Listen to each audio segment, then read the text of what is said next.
Oh, that sounds very poetic, recording to the cloud.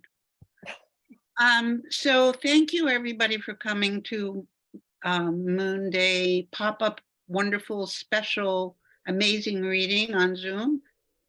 We have Lois P. Jones and Lia Brooks spanning the many thousands of miles to bring this beautiful reading into being. And I'm Alice Perro, and I've co-founded, well, I founded the Moonday reading back in 2002, and Lois came aboard a couple years later to help me with this burgeoning baby of a reading that became something of a legend, I think, in the LA area. And we're happy that we're still existing, faintly at times, but now fully with this reading. What we're going to do is we're going to have 5 open readers, and then we're going to have our features back to back, and I'll introduce each one one at a time. But our first open reader, and please just read one medium-sized poem, not like a huge epic poem, but one poem that fits nicely into a little box, a Zoom box. But it can leak over the edges if you like. So we have R.G. Cantalupo as our first reader. You have to unmute yourself though. Oops, you have to unmute. Oh, he doesn't hear. I'm gonna do it. Am I unmuted now? Yes. Yes. Ah, you can hear me. Okay. So I'll just start. Yes, please. Yeah. Okay. Mm-hmm. This is from the new book that I just recently sent to Alice. Finally got the book in print form. It's called Remembrances. It's about my experience in Vietnam. I wanted to sort of put a period on that experience in my life. So it's called Remembrances. I remember the scent of the lotus blossoming under the bridge at Trang Bang more than the stench of the bodies crumpled along the bank. I remember Lonnie waking from a dream as he lay beside me on a night listening post more than his half breaths as he bled out waiting for the medevac to come. I remember the leeches I burned off my legs with a cigarette's ember more than the embers of the hooch I burned with the angry flick of my hand. If I could fill this body that each day ferries me through this world with only the moments I love, these would be among them. For my life isn't like a boat or a river, but these memories I carry inside me as I tread upstream or downstream toward tomorrow.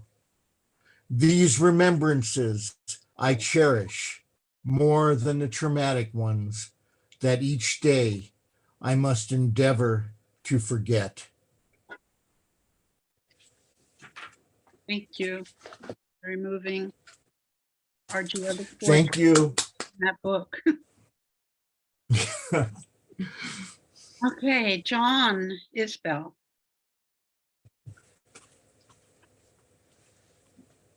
Thanks very much, Alice. I was brought here by Lia, and I'm coming to you from Munich, where it's a little after 9 in the evening. And this is a poem about Texas called Laguna Madre.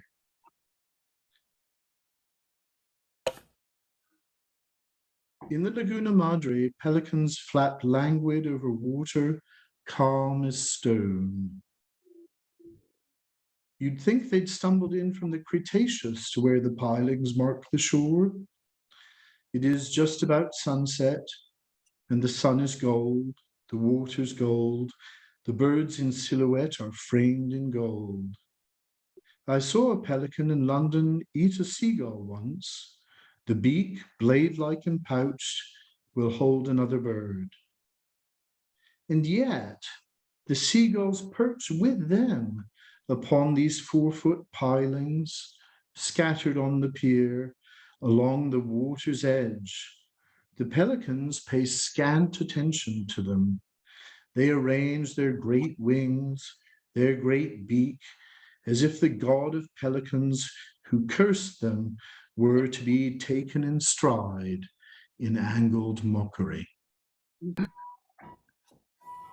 Thank you, John. Thank you. Alan Braden.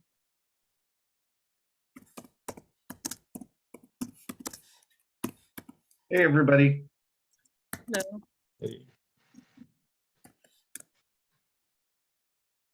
So this is a poem about kind of the surreal feeling when we started school up after COVID in the spring instead of in the fall. I can't tell who's talking. Can you hear me? Yes. Okay. Polly, can you mute yourself? Oh, I thought I was muted. Oh, I'm so sorry. Okay, thank I'm you. chewing. I Okay. couldn't hear it. I'm deaf, so. It's called Postscript Post-COVID. The school bus is en route again, veering left at the hypotenuse of the Angle Road. In school clothes, a year outgrown, kids jostle and jockey into forgotten order. Parents cuss the school zone like it's the end of summer. It just doesn't feel like fall with its tang of Elmer's paste, pencil shavings, borax, mown grass, and enough construction paper to engineer a rainbow. Why are trillium conjugating in our yards? Some answers may vary, like memory with its waft of harvest time, hops, grapes, spear and peppermints punctuating the atmosphere of back to school mornings. Laterals A, B, and C bisecting the bankrupt fields from here to Main Street. You stepped into the same bus for 12 years. Do the math. You earned finally a ticket out of that split infinitive of a town for a future nothing but glam. Fall never smelled like freedom until now. Thanks. Okay, thank you very much, Alan. All right.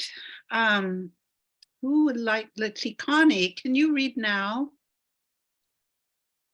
You need to unmute. I know, I just did. I'm ready. Great. I'm gonna read a book, poem from my book Prime Meridian that came out in 2020. Right. That's about Nadia Comaneci, who it's kind of self-explanatory, but I really admired when I was a teenager doing gymnastics. 1976 YouTube of Nadia Comaneci. I watched the video over and over, fixate on her thin frame, her small poised hands. She was 14, I was 14. Her body takes flight above the uneven parallel bars. The first perfect 10 score. I sat on the hardwood floor, my legs crossed, pretzel-like, breakable. In 1976, I too was practicing floor exercise and found ways to unfold my body. I learned how to hold myself in specific postures, found ways to fall gracefully. Often I wondered about Romania. I wondered about small rooms and the way she looked at herself in the mirror late at night. I watched Nadia. I watched her. I prayed for her safe landing. I kneeled in front of the television set and ignored the smell of booze and the particular way it crept under my door at night. I wonder now if she looks back, does she ponder how she escaped, how a young woman will cross a border decades later, knowing she can never return. Thank you, Connie. Okay, I'm going to read one short poem and then we'll have our first feature. And this is in my manuscript, which is as yet unpublished. And that's looking forward to someday. Gold of no substance. The calligrapher holds the past, each stroke marks against time. The dull thud of each death erased in a poem, the permanent trace. Days that are weighted in metaphor can fly off, careless leaves, like the memory of dragonfly flight, heavy with beauty that has no beginning or end. The artist's will as strong as the most delicate lace, indelible in memory, gold that has no substance. This is what we feed on, future's fuel. Thank you. I would like to introduce Lia Brooks now. Lia is the winner of the Strayed Collection Award and a current finalist for the Aesthetica Writing Award. Her poetry has been 4 times nominated for a Pushcart Prize and has appeared in Poetry London, Magma, Meslexia, the Frogmore Papers, Agenda, Penumbra, among others. She has been highly commended in the National Poetry Competition for the Poetry Society and has also been commended in the Meslexia Pamphlet and Poetry Competitions, the Frogmore, the Troubadour, Cafe Writers, the Bridport, and Indigo Open competitions. Lia Brooks took part in the Places of Poetry project for England and Wales in partnership with the Ordnance Survey, the Poetry Society, and National Poetry Day. Her poetry appeared in the Places of Poetry anthology, Mapping the Nation in Verse, selected by Paul Farley and Andrew McRae. Lia Brooks lives on the edge of the New Forest in the south of England. She can be found walking along the banks of the river just beyond her doorstep, or with her nose in a pile of books. Lia. Thank you very much. I was talking with mute, sorry. Okay, thank you. And thank you very much for inviting me to read this beautiful Moonday series. It's been lovely to hear the readers already in the open. And as you know, Alice, I read with Lois just recently in Toppings in Bath. And so lovely to know that I'm going to be hearing her read again very soon. Say hello to you, Lois. Okay, so the first poem I'm going to read, let me just make sure that this is working. There we go. The first poem I'm going to read is called This Feather, and it's actually an excerpt from one of the novellas I've written. And just briefly, it's about night flying. This feather, the wing it works for, body lifted and weighed by wind, the branch, flight measured against an open field, the tips of wheat sent swaying, press upon it the time of day, the shadows, a sharp frost, all directions open, arrange its sight into the fixed disk of a thinking eye, snap and blister the air for it, the hour for it, hurry the muscle of its heart and take it low between night and ground to the places of remaining daylight. This land, the shade attached to it, layer on layer across an eye, and shifting in the mind that tree, the stem of wheat, the small stone of limbs and body, compact and running, a feather, the wing it works for, through hours of surging night, eventide, this sleep, pattern the light it flies in, trees over a grey path, trees over the greying path.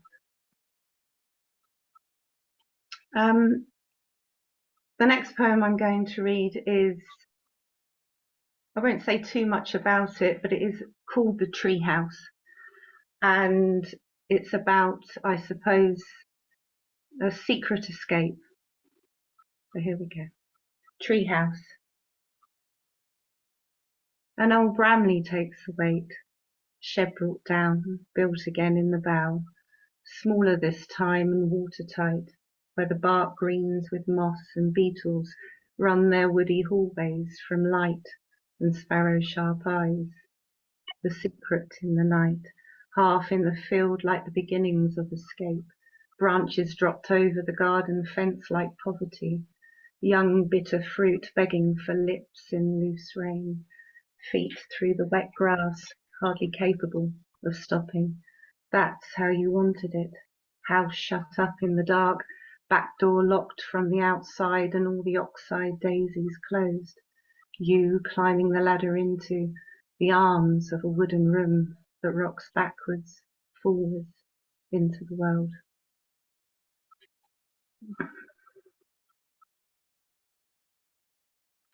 Okay, so I'm going a bit darker, just for a moment, a bit darker.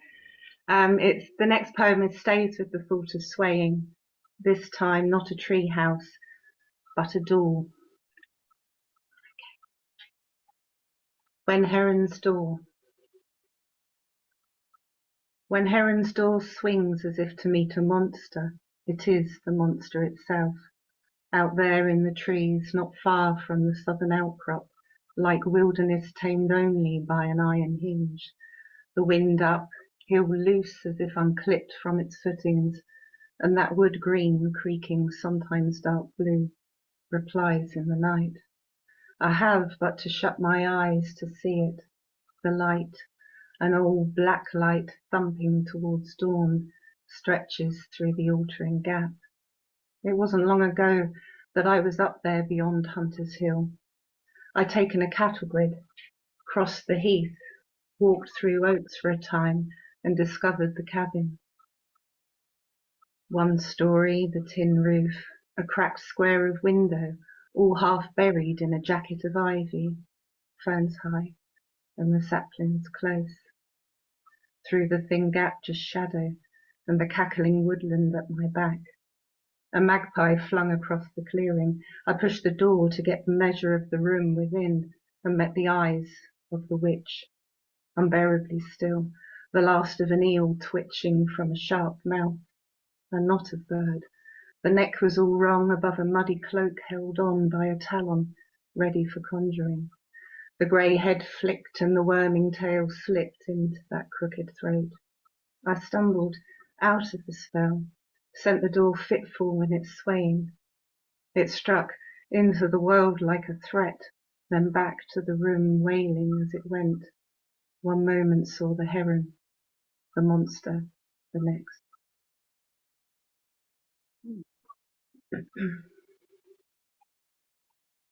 I don't think I'm going to explain the next poem. I'm just going to read it. I've read it a few times before, and it's called Elk. Elk. Sometime later, the man appears from the trees holding the head of an elk. The bare branch of an antler scratches the ground, drags the debris of the woodland with it. See there, on both fat black eyes, the naked field, the white band of sky shifting across the mirrors of the pupils as if the world passes then, one last time, its wild expanse. In through the trees, in a quiet part, where birds look down on the future of the body, hooves jitter across pine needles, front leg bending at the knee until the soft taut stomach is on the ground. Sometime earlier, the elk is in a similar place foraging. It is thinking about the wind, the drop in temperature, that it will rain in an hour, maybe two. It is thinking yesterday, in a similar place there was food enough for the mouth of its herd.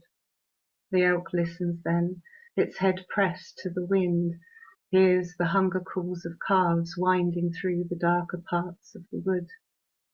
When the new noise comes, the elk doesn't move.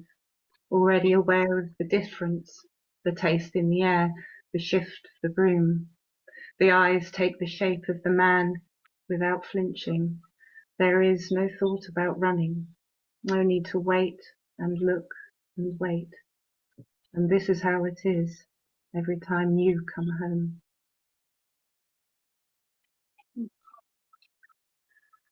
Okay, so I'm going to attempt something now. This next poem is a sonnet, and it's also a character poem. Before I read it, it needs a short explanation.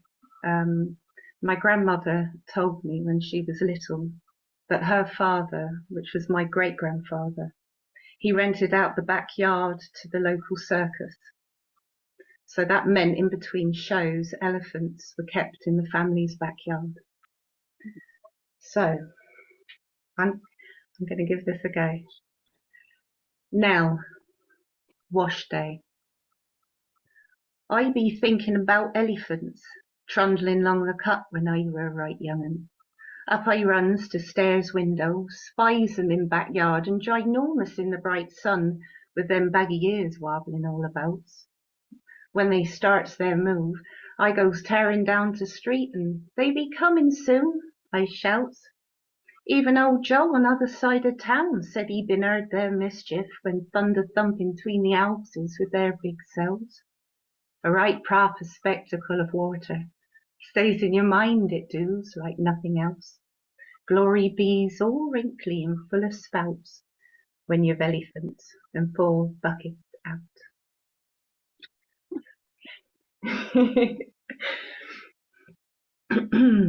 So that accent is like a blend of, obviously it's not my accent, but it's a kind of country southern Dorset corn. It kind of rolled in together to create the character. So there we are. Okay. Okay, so there's a place in the New Forest not far from me, and it's called Slufter's Pond. And on one occasion, a terrapin was found there, and this poem is about that. So it's called Terrapin at Slufter's Pond. Head pushed up, red-eared, our conversation is taken like echoes into those deep holes of your cave that current can't touch. My son is on the stones. He clicks his fingers, calls you back up. His curious watcher eyeing him comes by the shore. Side glances, dips, side glances, he says, you're smiling, wide-mouthed like a clown, toothless, constant in your state of safety, letting in water, keeping cool while staring, dip, blinking at our picnic, our sandwiches, at these bright legs and faces. Who brought you here? Was it a bored pet owner? Maybe a Buddhist? Perhaps you should come home. My son is jumping, points you out with a new name, brandishes you with that ideal love will see through. You'll know, will take some explaining. You turn your back, disappear in bulrushes like a frog, satisfied.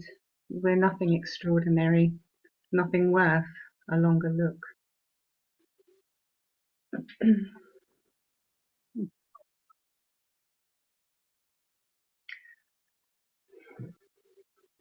Underwater mile.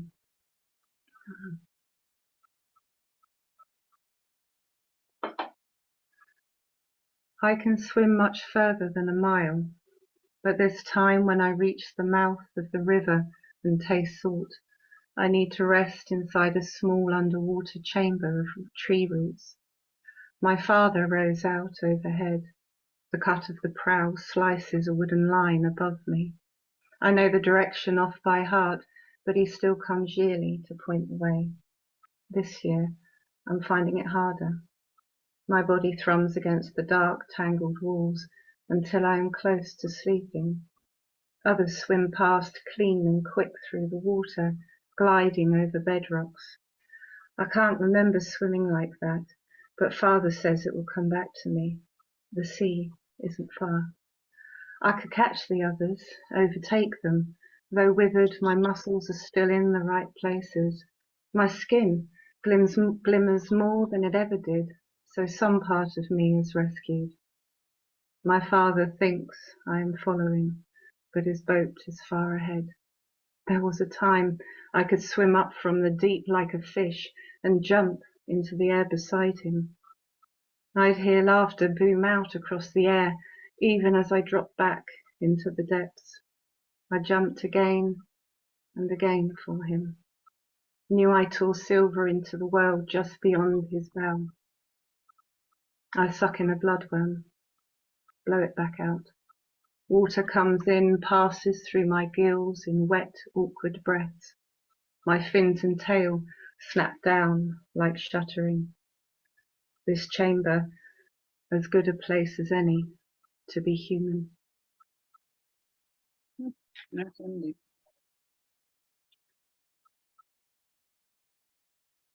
Okay, so this next poem, I suppose, is in contrast to the last poem I read, and it's about resilience, I suppose. So it's called Step Back. Step back, if you can. Day has taken a corner at the end of the road, and the houses cool in its wake.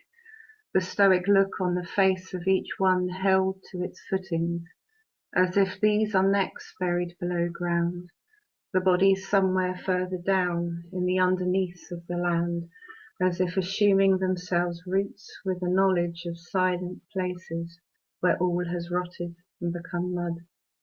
Still, the winter sun travels out of the village beyond the farmers' fields, those other roads, until it is let go of entirely by the turning of the planet.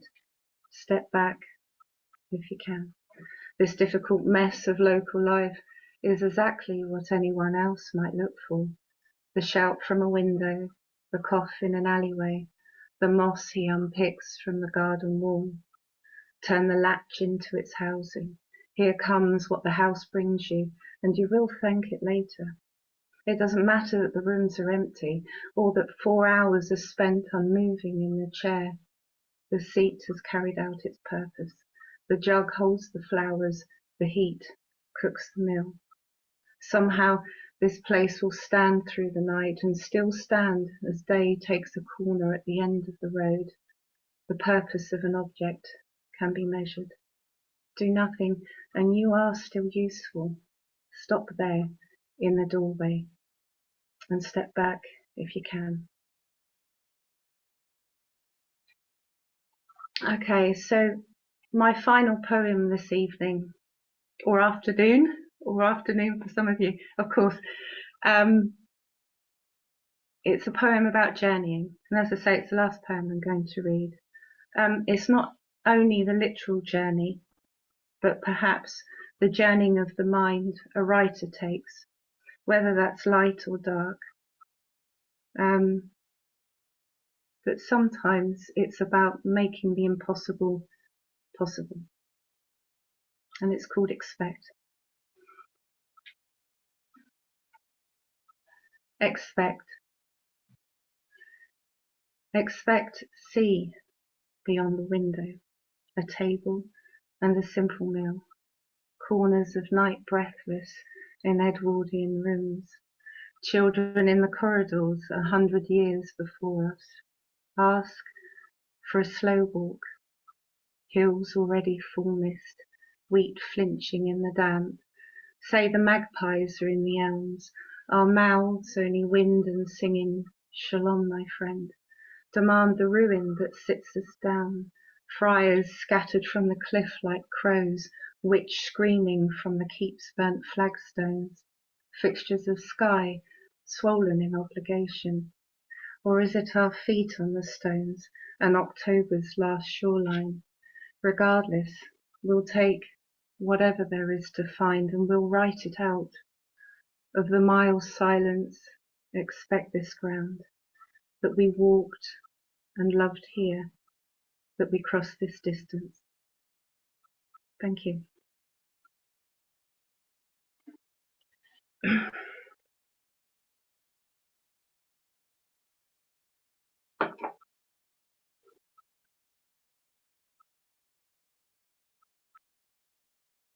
Hi, thank you so much. That was so beautiful. Thank you. Oh, you would have heard me earlier, but I was muted to keep myself from commenting. But that was beautiful. Thank you, Leah. That was exquisite.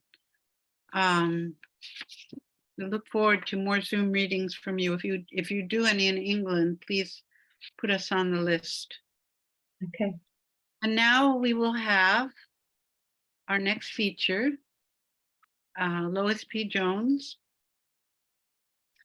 And Lois was a finalist for the 2022 Best Spiritual Literature Award in Poetry from Orson. Lois keeps winning awards, okay? So just keep expecting more. In 2022, her poem La Scapigliata won the Lyra Bristol Poetry Film Competition. And she also was highly commended and published in the 2021 Bridport Poetry Prize anthology, the Bristol Poetry Prize, the Lascaux Poetry Prize, the Tiferet Poetry Prize, and winning finalist for the Terrain Poetry Contest judged by Jane Hirschfield, I should say, a well-known poet and editor.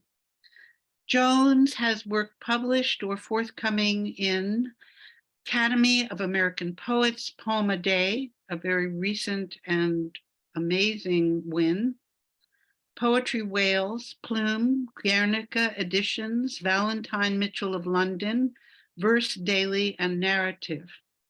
Her first collection, Night Ladder, was published by Glass Lyre Press in 2017, and has also been traveling all over the world. As you know, her book goes everywhere. Glass Lyre Press has published a beautiful book, Night Ladder. She was a finalist for the Julie Suck Award. She is screening judge for Claremont University's Kingsley Tufts Awards, a very prestigious contest.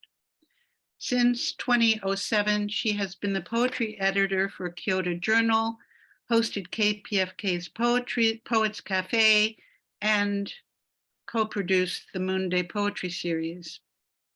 So I would like to welcome here Lois P. Jones. Thank you, Alice. Thank you, friends, for being here. It's great to see you all. Thank you, friends of Leah, for coming. It's wonderful to have both sides of the ocean together here for this beautiful reading. I want to thank Alice, first of all, for being at the helm of Moonday Poetry for so many years. And my hair turned gray. and holding her position as a literary provider and figure and poet for so many years. I appreciate how you've kept this all together.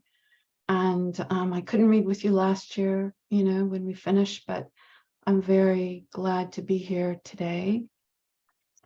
And I'm really honored to be reading with Lia, whose work I deeply love and admire, and who has inspired me over the years, many, many times, with her work and in our travels. So I'm going to start with a poem which is very new, and I don't even think it's finished, but I just feel like I don't want to read everything that I've read before. So I was in Brantwood, which is the home of John Ruskin, who was a famous art critic. As I'm sure you all know, he was an author and he was a painter, and he lived in the Lake District in Cumbria in the late 1800s. And so I had a chance to stay there when I was in England just recently for the reading and for a few other things. And one of the, so we stayed in his valet's lodge, which was built in 1874 and had a view of the lake, which is basically what you see behind me. So incredible vista that was just so comforting and inspiring. And behind his estate was a gorgeous green mossed forest. And in the center of it was a throne, a stone throne that he'd placed there to go and contemplate everything, contemplate the world. So this is a little poem just written, inspired by it. Did we walk? It's called Did We Walk the Early Morning Behind Ruskin's Lodge? We walled into this garden, woke, enkindling perhaps, a throat of apple to last the morning, woke to the word of fog on water, the way dreams rub the surface of mirrors, how we only see postures of the dream, this lake, this way toward union of glimmer, shimmering up to us on the damp ground. This way of wonder meant we could divide the self, one side the noise of departure, arbreciated waking, the other bare as toes pressed into moss. What was a stone throne, now a monument to seeing? What was gray, no longer bound by jaw, by land.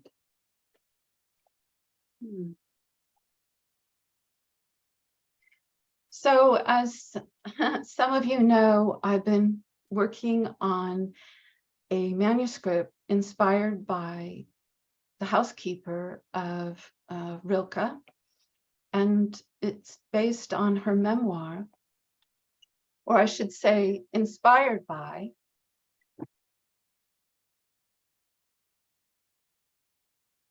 had to turn off that noisy computer. Okay, so inspired by her memoir. And in the audience today is the lovely, wonderful Eva West, who translated the memoir, who has translated so many letters, correspondence, lists from the kitchen. You just can't imagine all the things that she's worked on to help bring this memoir into the world and into focus. And she's recently been corresponding with, the name of the housekeeper is Frida Baumgartner. So she's recently been corresponding with Frida's niece, I believe it is. And she sent me photographs of Frida and, you know, other very interesting kind of memorabilia. And I have one big question, which I have to ask the niece, but I haven't asked her yet. Because, you know, she lived with Rilke for so long. And what was that relationship exactly? So I kind of explored different elements of that. This is called A Ghost of Oneself. And it starts with an epigraph from Frida, who says, once we arrived at Muso's gate, everything looked so familiar to me, like a déjà vu.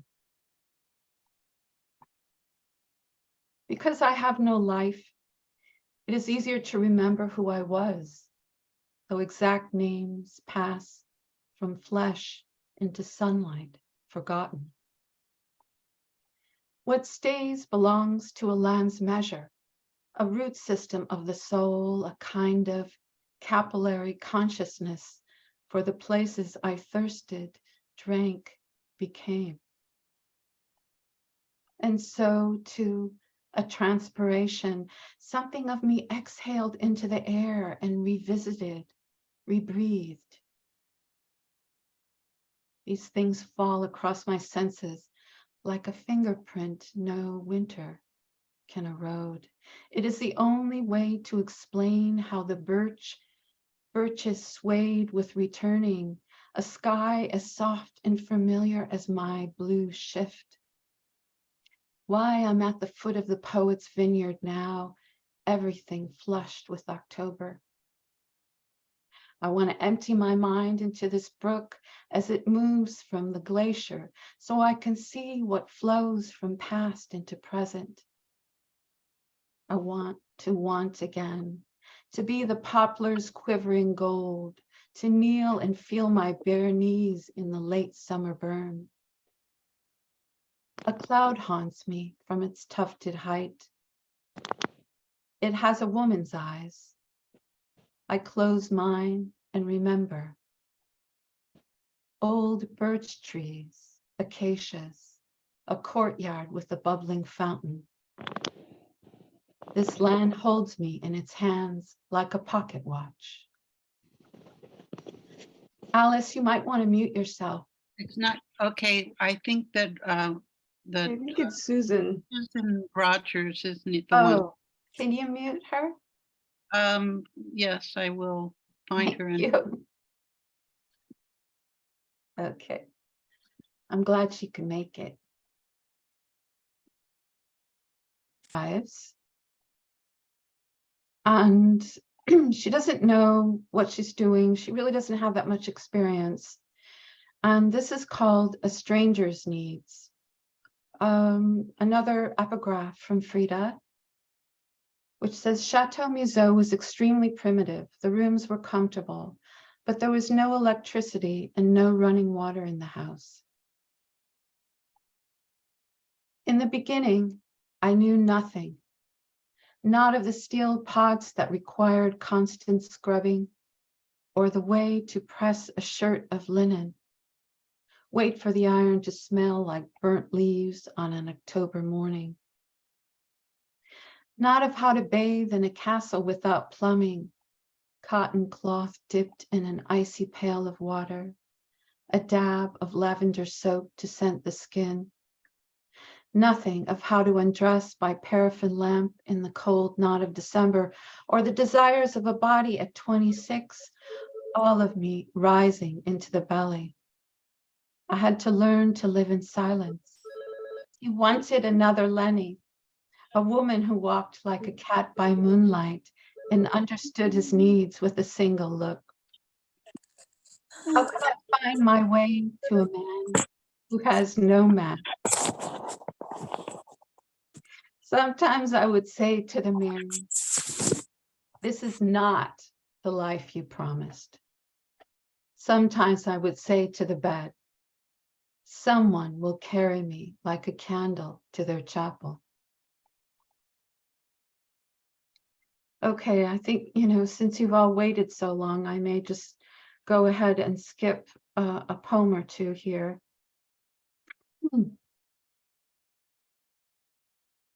So this is called, so Frida comes downstairs in the middle of the night and discovers a certain shadow. And again, it has another epigraph, but the poem's title is Frida's Glove, Chateau Musot, summer 1922. And this epigraph is from Bachelard, from the Poetics of Space. And he said, the poet Rilke enjoyed donning his maid suede gloves and dusting furniture in the wee hours of the morning, like caressing the body of a lover.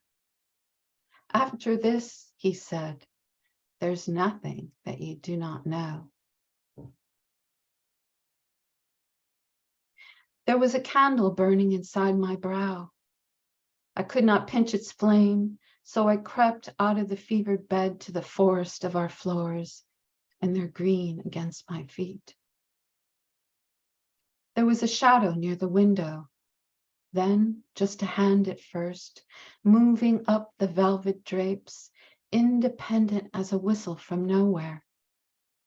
A thin figure appeared, fingers and thumb gliding up the drape's edge. something at the wrist, a thickness, and between fingers like a new skin, a fourchette with a slight webbing that layered the delicate hand. My suede glove moved slowly up the plaited cord, then down. One finger drew a line from forehead to neck, and I felt as if it traced my own throat down to the clavicle, then up to the edge of my left lobe. I shivered. The moon shook too, so sewn to the poet's mind that the fabric of our scene tilted, then buried itself in the night's seam.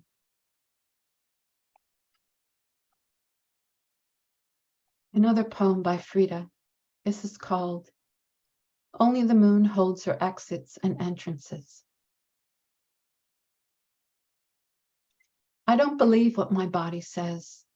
The whole of me too tall for most men, my voice a wounded animal, a body that holds forks and knives and pokers for the fire, blue coals alive as dusk.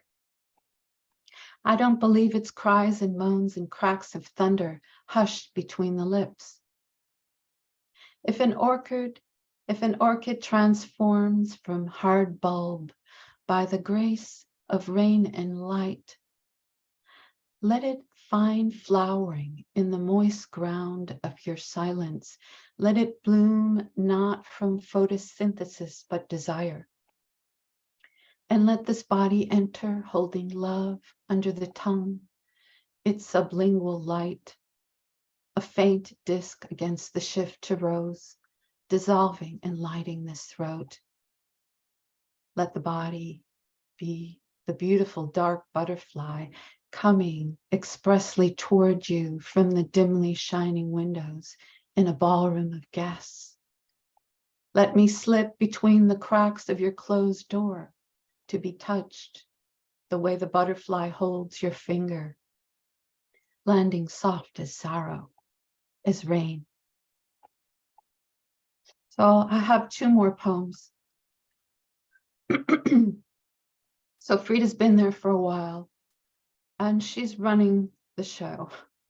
She's learned her trade. She's protected his silence. She's developed a relationship with him, a connection within the house of friendship and care. So he had his last lover, he had a nickname for her, and he called her Mookie. And she wanted to come and move into the house, and Frida was not going to have any of that. So this is called Frida attempts to take back, Mookie attempts to take back Museau from Frida the housekeeper. This is my house. I've made it out of yarn. I've knitted every stitch into moonlight, every hour of winter in my palm. I have poked the coals until the window to this body glows with its lightning. I've knelt in the garden with him until our knees blistered and bruised, digging out the rocks and snails and everything that would stop him from growing. I've plucked the grapes until my fingers were sunset and the warmth washed through my blood like a bruised vintage. I've scrubbed out every stain, every spill, every woman who tried to hook a line onto his balustrade. So don't tell me you're moving in. Don't strike another fire here. Love is nothing but the ash of your affection, his backward glance. I'm clearing out the damp again, his chimney free of soot. So for the last poem, part of the book has to do with a kind of a dialogue with him, independent of Frida. It has to do with my own journey to Museau and to where he was buried and my reflections on his own work. And he wrote and finished, actually, the Duino Elegies at Museau. And one of the lines from the Duino is once for each thing, just once, no more. And we too, just once. So this is kind of a rebuttal. I found a city of narrow passageways where the day filtered in, dove gray, sheltered and soft. Sometimes an entire life is spent in museum light, and you become a part of its diffusion. I might be anyone, a stranger caught beneath the repeating arc of portico, each curve rising in my rib. I might have been the bas-relief I passed under, the saint I was, the ruin I became. Once I awoke in Venetian twilight and crept barefoot down the stone steps to the water to watch my face tremble with the moon. This was before they mistook me for a whore, then moored me to a life of silk and pearls and the salty breath of counts and countesses. But I was no courtisane de lume, but a woman worthy of sin. And they said, Angel, are you drowning your bed sheets in the moon's pool water? And I said, I spend my time like a coin on its back, shining for no one. Satisfied as a hinge pin swung open, a handbell that's found its clapper. One life could never be enough. We long for what we can't explain, like the four-poster bed in an antique shop I wept over for days, this feeling of a small child who walked toward me through the grass, but never reached my hand. Rilke asks, but to the other realm, what can be taken? And I say, everything follows us from room to room, our lives hungry for what we feed them in the dark. Worlds begin like this. Thank you. Wow. That was wonderful. Absolutely wonderful, Lois. Everybody, round of applause for Lois and for Lia. Thank you. Yeah, well, we're missing some of the sounds and smells and three-dimensionality of life, but that poetry just penetrates to the core. So who needs the other stuff? It's definitely there. It's definitely present. Oh boy. Well, we could all break and have coffee, but I don't think so. We're going to go on and have some open readers.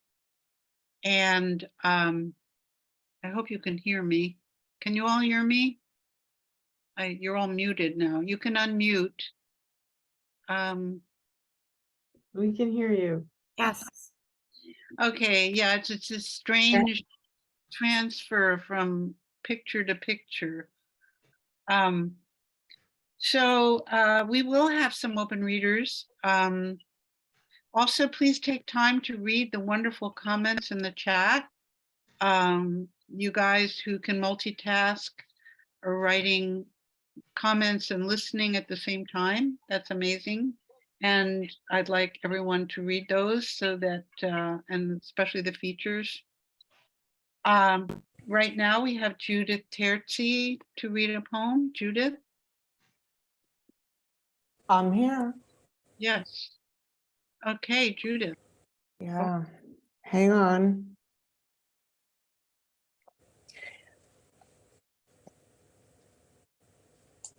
Well, this is certainly going to change the mood. I'm sorry. Hear me okay? Yes? Okay.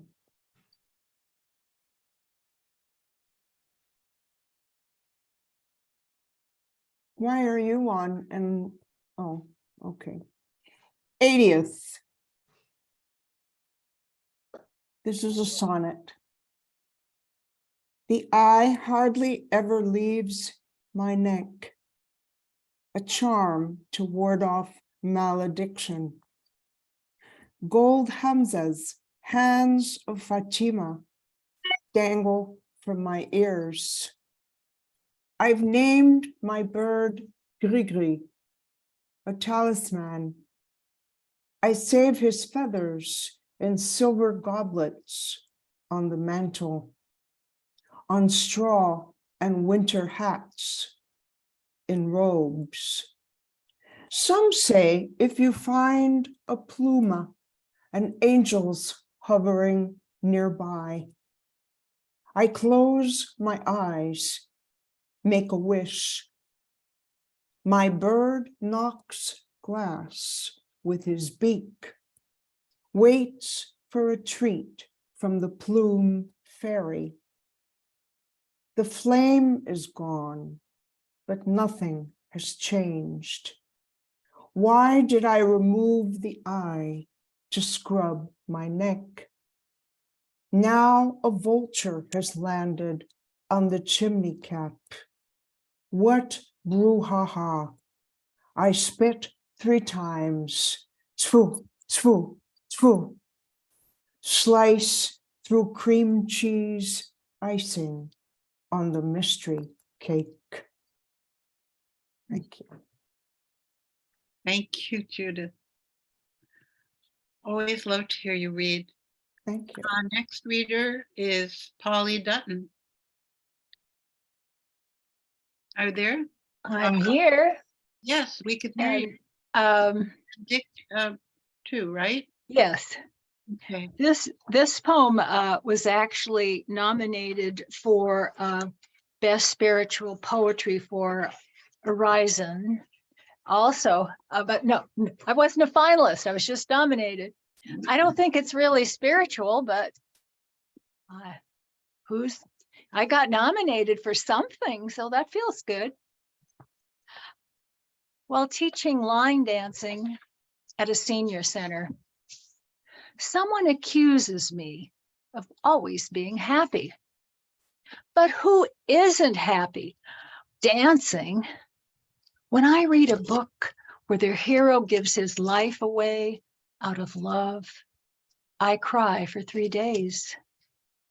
At the movies, when the girl is attacked, then tossed from the high window, I run to the restroom. I've been unhappy and terrified. I've tried to escape the mind, scenes of mother's schizophrenia and its ricocheting effects through a kaleidoscope of butterfly. Now I teach myself to dance like a flower, to savor the fragrance of rosemary in the stew, the chords of my husband's proof of life snore, and the satisfaction of each communal kick and clap to an electric slide. This keeps me bursting like a sky of fireworks, which you mistake for joy. Thank you, Polly. Okay. Okay, and her significant other is also on the screen. Dick, Okay. I'm Richard Dunn. Yeah. The title of this, Science Friction. We computers and robots are mostly merged for the purpose of satisfying you humans. To explore for you, even outer space, and to fulfill your bodily needs with resources.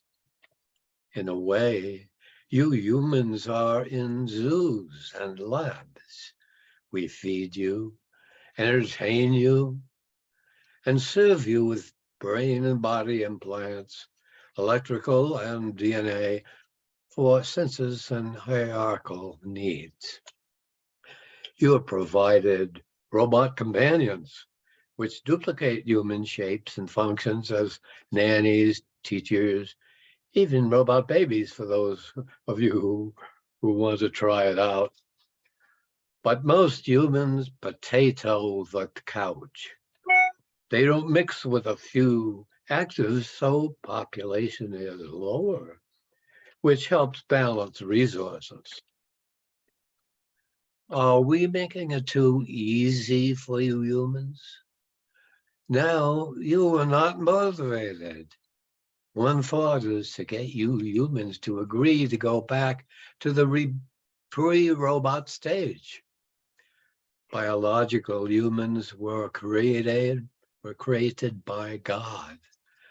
But we bots were created by you, or indirectly by God. God tells you what to do.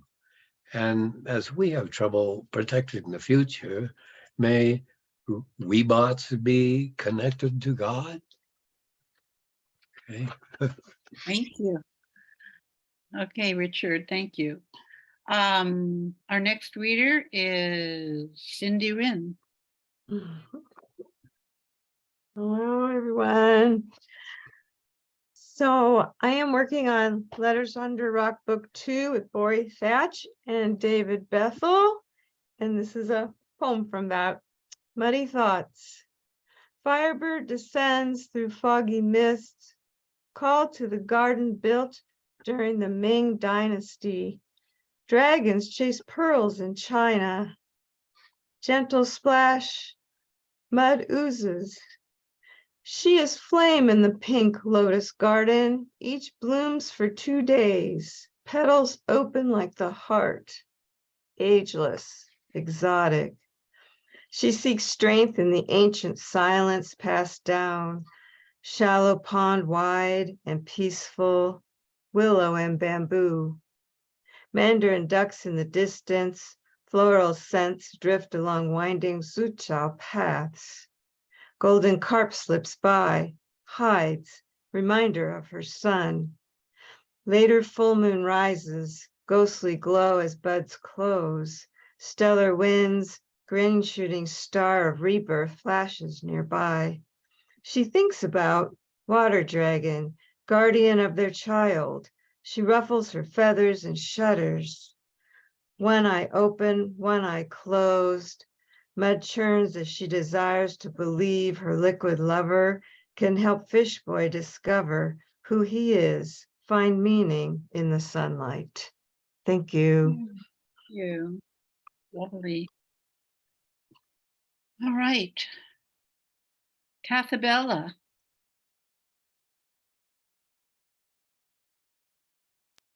I could read you some haiku since that's what's on my mind. I wasn't thinking of reading. Rick, can you help me?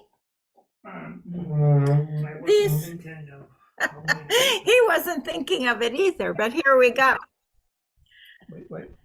He said, wait.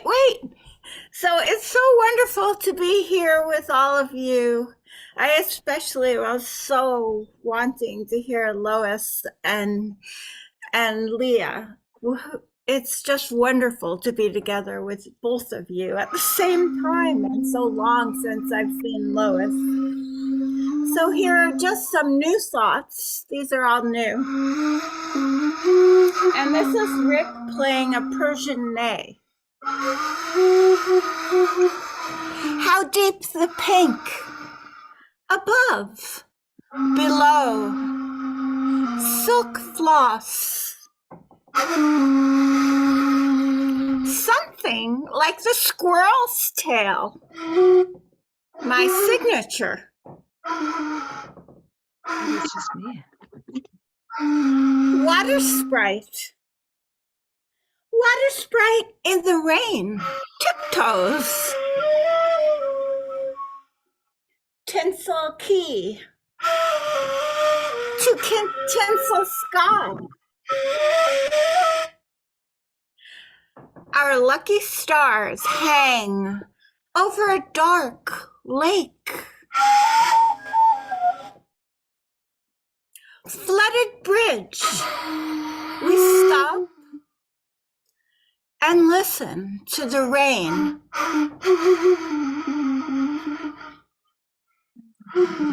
Time glows through ripples in sand. Zen garden. Night walk. The moon we toss into its own slot.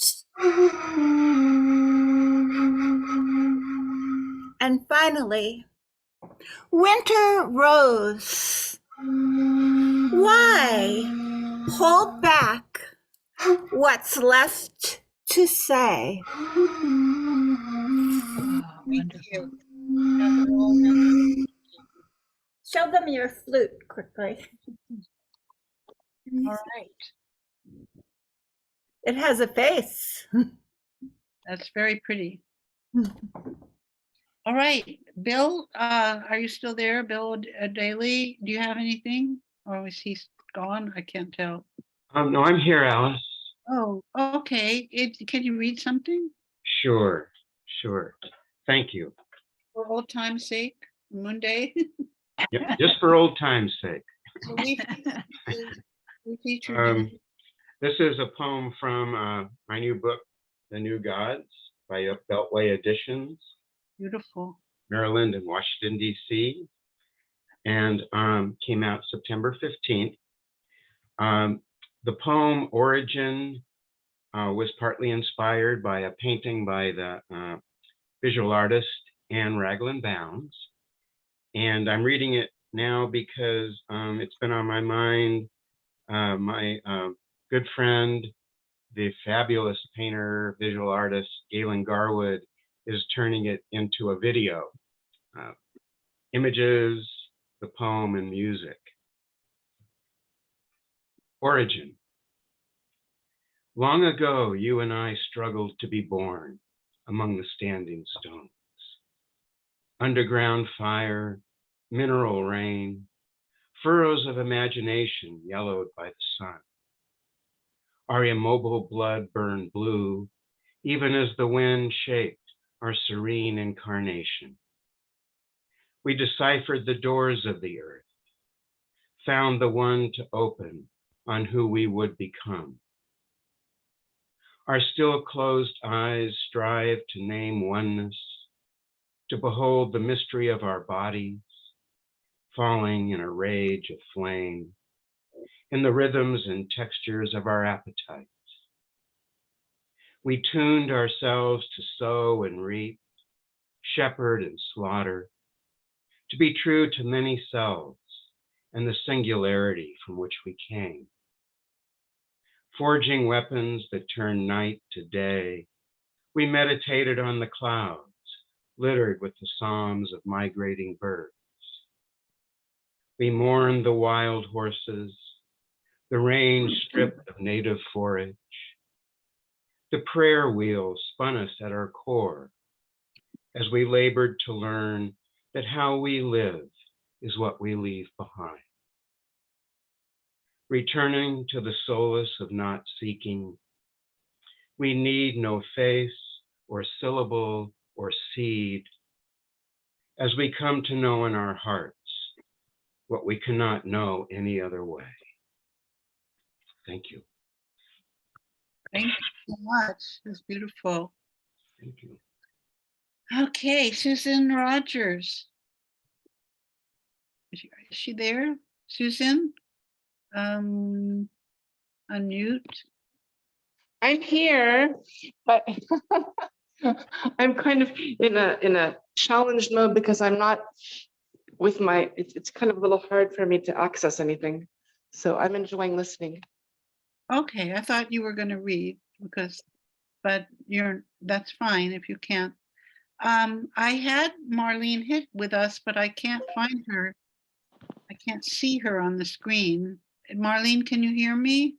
But she was also muted. She'd have to unmute herself and appear. I think Left. You are here. No, she left. She's not here. Okay, all right. Is there anyone else that would like to read in the open? Okay. Well, I think we should give everyone time to look at the beautiful comments in the chat. And if anybody has any comments they want to make, to the readers, or that would be wonderful, or anything in general that they would like to talk about. We can open the floor. Just have to unmute yourself. I'd say it was exquisite reading, and we want to read the books that they're writing. We want to read those books. There's a need for them. They're beautiful. Okay. Yeah, there was someone who wanted to find Lois, if any of those poems, the new ones, can be found online, the ones from Rilke's Maid or about Rilke's Maid. Someone was asking if they could read any of them online. Have any been published? I think that was Alan, and I'll definitely send you them, Alan. Okay. Yeah. And if anybody else wants, just, send me an email. I mean, I don't have a link to them all right now, so. I may be able to find a poem to read, actually off my phone, if you want one more poem. Go for it. Okay, let's see if I can do this here. Okay. All right. So forgive me, this is from a phone, a phone poem. All right. So let's see. This is called, oh no, that's not the right one. This is called El Matador by the Golden Hour. And it's inspired by Joanna Clint and also Lois P. Jones. So it's El Matador by the Golden Hour. For those who are not from this area, El Matador is a beach, a beautiful beach up kind of near Malibu. And of course, the golden hour is that time when all the sun kind of comes and turns everything gold.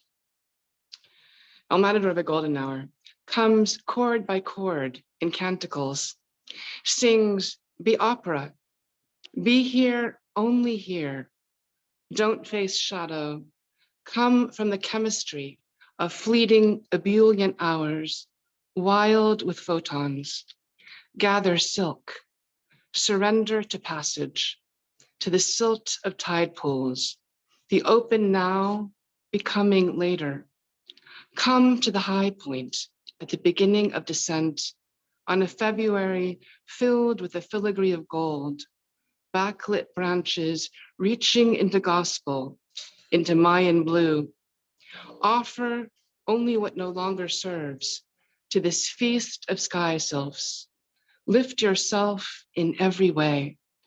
Don't count on harvest, on broken ritual, sacrifice, ungodly gray. We who carry light in our poems, who are the barometer of risen weather, fill empty pottery with dragon fire, chant fugues of gratitude, bear the burden of Karamara, to fill an empty vessel with content of gods, sun-seated promises, the path of crowns and crosses. Now, while there is still so much left to praise and mourn, let us choose to risk our precarious balance and engage.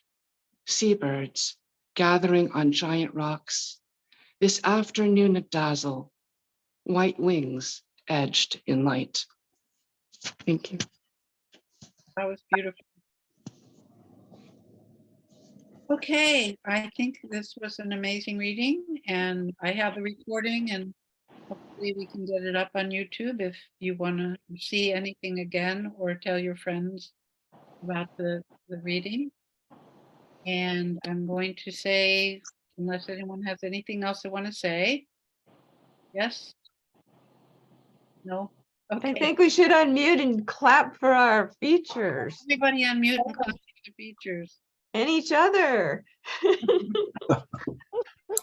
Yay. Bravo. Bravo. Thank you, that. everyone. Bravo. Thank you so much.